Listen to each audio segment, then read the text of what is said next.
Guys, I hope you're all well and healthy as we look into the next part of the ongoing talks I'm doing. I hope they're helping you.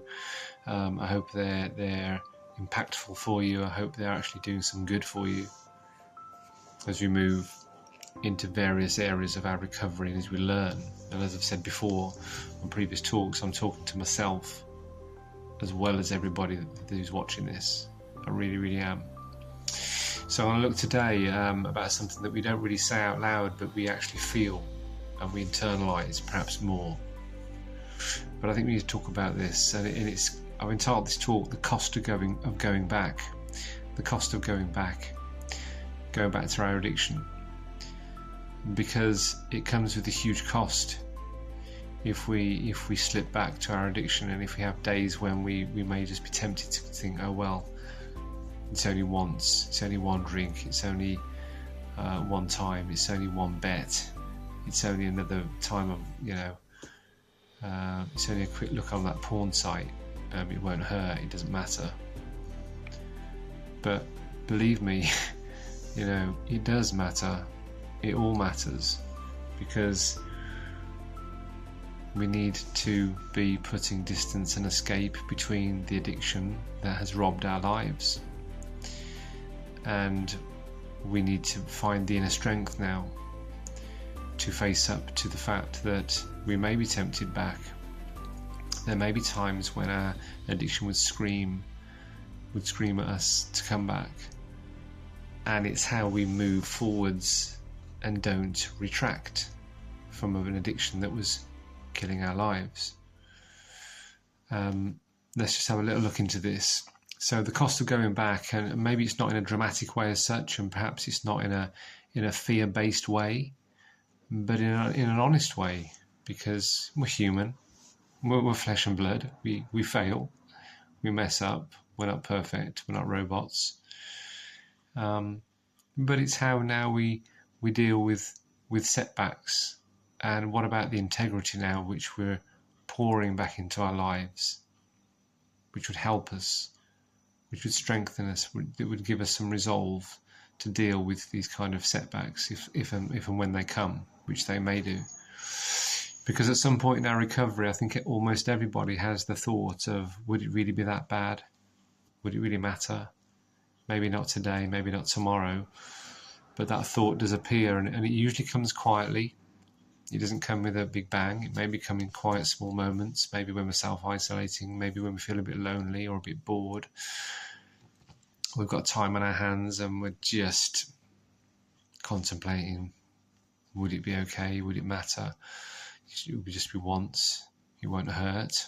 Well, it really will. I think we know it will. It will really. We're just trying to convince ourselves that it doesn't matter, but it really does.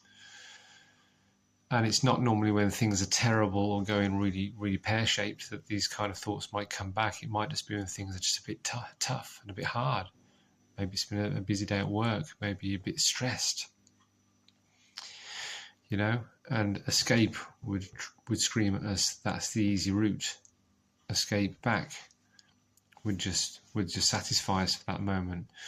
Maybe when we're tired, maybe when we feel a bit unseen, maybe when progress feels a bit low, or as I say, loneliness creeps back into our daily lives. And the mind would start to almost negotiate with us that it's all right and it's only a one-off, etc., etc. Just the once. It's been a while. I don't know. You've done really well. You deserve this relief. You deserve a night off or something. But here's the real truth here. Relief is not the same as freedom. And we have started to build our lives now with an element of freedom attached to it, which has been freeing, which has been, hey, I can only talk from personal experience that I'm in a better place now than I think I ever have been since I was about 12. I'm just being honest. I have managed to deal with an addiction that was really robbing my life and was really killing me on the inside. And I'm just in a way better place. I'm in a better mindset. because I've done something about my addiction, not just with willpower, because that hasn't worked. Remember I said it's gone deeper than that. It's almost like I've had an internal makeover on my life, and that's really, really super important. That has, I've channeled all my energy and efforts over the past few years to deal with an addiction that was killing me and others. And why would I want to go back and blow all that for a moment's relief, a moment's pleasure, a moment that I would hugely regret, and feel that cycle of shame come flooding back into my world again, which I don't want, which I've spent years to escape from and put distance from it.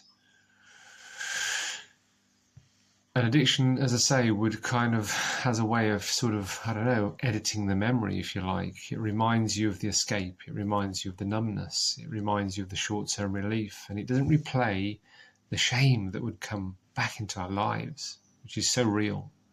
The secrecy, perhaps, that it would come back because we wouldn't want people to know, we've had a few drinks, or we've gone back on the, we've gone backwards when we were trying to move forwards. The damage it's caused and the disconnect it causes in our lives, it causes us.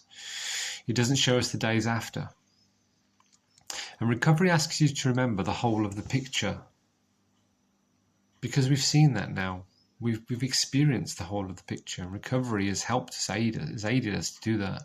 We haven't been able to see the whole picture when we've been in our addiction, have we? We've been broken people. We've been struggling every day. And we haven't had the benefit of stepping out of our addiction and looking at it with a whole new perspective. Because most people don't relapse because they want destruction. Well, of course we don't.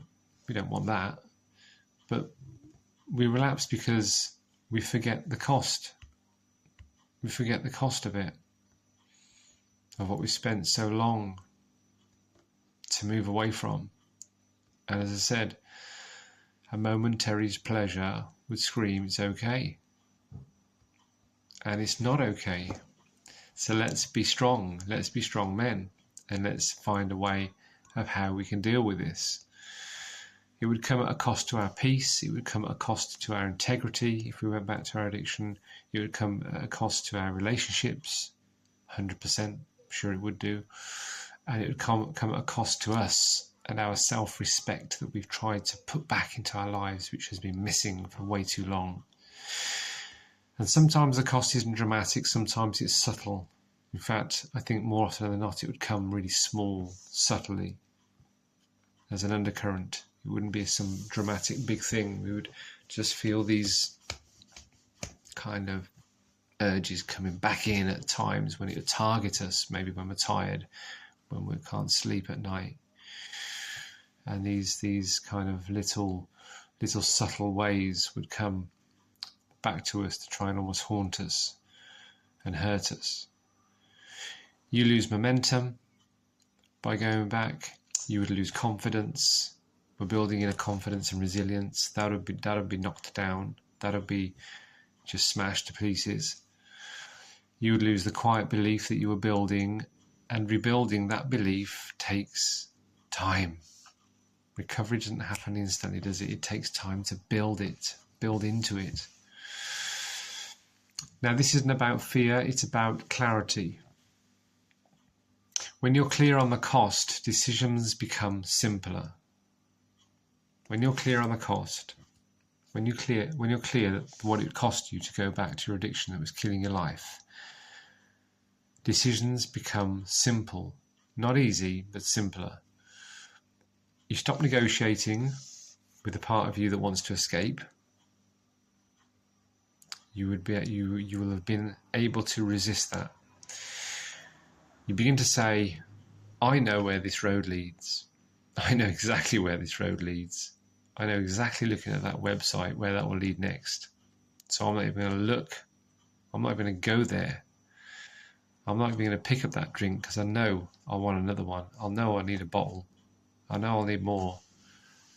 I'm going to say no to that. Putting that, £2 bet on, because I know in a minute it's going to eat at me so much that I'll be back in that moment, back in that zone. when I'm banging trouble again. And something powerful happens when you say that honestly. Something really powerful happens. You stop romanticizing the past and you start protecting your future. You stop romanticizing the past and playing to that fiddle and playing to that tune, and we start to become really smart and protect our future. There's a version of you right now that is building something really steady. Remember, we're putting structure in our lives, and that's super important for us. It really is. And boundaries, it's so important for our lives. It just is for anybody, let alone for us, suffering out of addiction and trying to rebuild our lives now. It might not look impressive yet, it might not feel dramatic, but it is real and it is authentic. Again, these two words that I say a lot. And every time you don't go back, every time you do not go back and give in, you are strengthening this new version of yourself. You really, really are. Freedom isn't loud, it is quiet, and that's okay, because it's steady and it is consistent, and it is totally worth protecting. If you're having one of those weeks when you're going, thinking of going back and it feels really tempting to do that, just pause, just take a step back, remember, breathe, look at it for what it is. And this isn't to shame yourself now, but this is just to remember why you started your recovery. What propelled you to do that? What propelled you to do that, to start your recovery? Remember how far you've come. Remember what it cost you last time. If you've slipped and failed, why would you want to do it again? Remember the cost. It costs a lot. It might have cost your marriage. It might have cost your kids. It might have cost your home, your job. The consequences of your addiction could have been catastrophic for your life. Why would you want to go back again and risk it all? Risk it again. You are stronger for not have followed that weak thought. You are so much stronger that you have managed to deal with it. Recovery isn't about pretending temptation disappears. Of course not. Temptation will appear. I'm not silly. I know it will, and I know it does. It's how we tackle it. It's how we deal with it. How we deal with those small moments when it will come to us and will call us again back. Let's not go there. It's about knowing the price, and it is about choosing differently. Guys, stay steady. Stay the course. You're doing well. I'm speaking to myself. My life has transformed from the man I was a few years ago. It really, really has in every way. My thinking has totally transformed. I do not even want to go back to anything that has hurt me and hurt others. It's too painful. I've learned too much. My life's in such a better place now for being out of my addiction than it ever was when I was in it. And I can only say that now because I'm experiencing the freedom, the mental freedom and the peace in my life of escaping something that was destroying me from the inside out. It really, really was. Protect what you're building today, guys. Protect it at all costs. At all costs, protect what you've got. Protect your recovery. It's massive. It's so important. It is life-changing. Because what you're building now is worth more than the relief you'd feel for a moment. Remember, it'd be a moment. We're building a lifetime for a recovery. But you'd slip for a moment. Think of it in that context. Is it worth it? I think not. Guys, take care. All the very best. Keep going, don't give up. And I'll see you on the next talk.